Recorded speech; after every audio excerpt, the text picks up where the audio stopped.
Now move the camera and show that different objects here are in different 3D space. The best way to move a camera is to parent it to a null object, and a null object is just a layer that has no properties. So I'm going to go to Layer, New, Null Object, and I like to put it right below my camera, and I'm going to parent the camera to the null object. So whenever the camera moves, or whenever the null object moves, the camera moves. And it's going to move based on the anchor point of the null object, which is this point right here. So usually when you create a null object, it's going to be in the center, so that is pretty helpful. So if I rotate the null object here after making it 3D,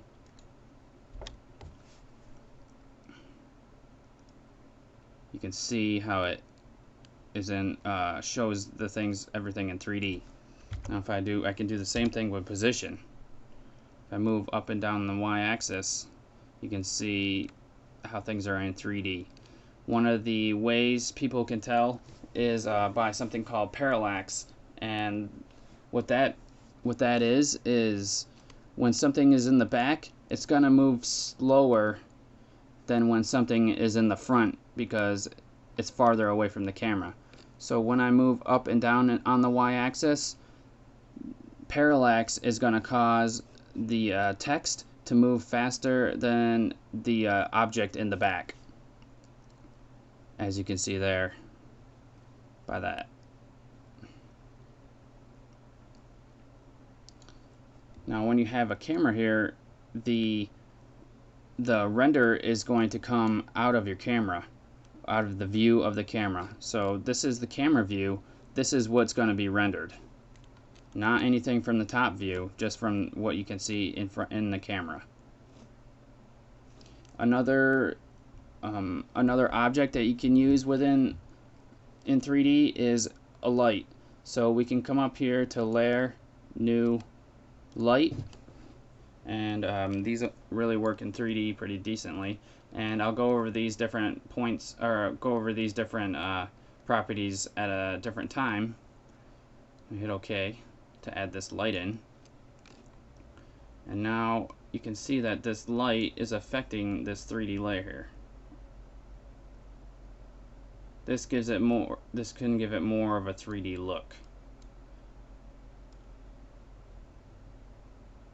And you can just move it around, and if you want to rotate it, you can rotate.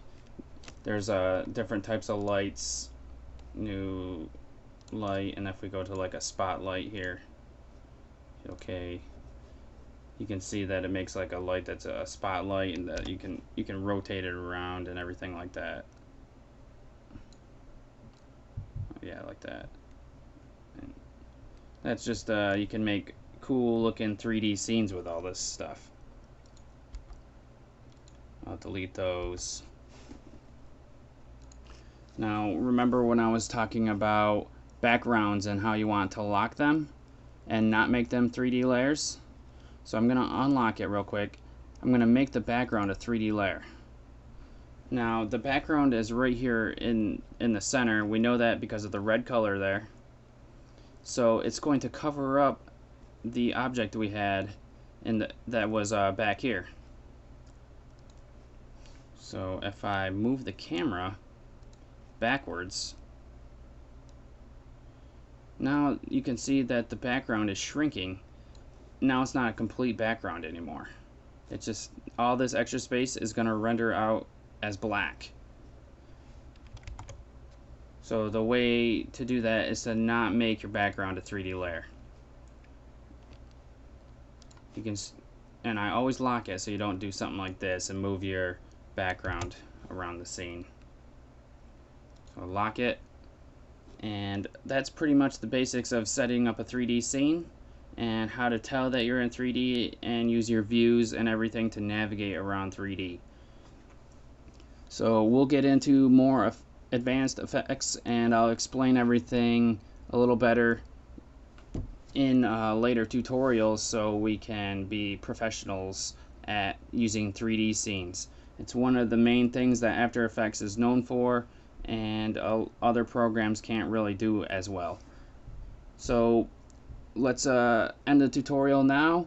I look forward to seeing you guys in the next ones.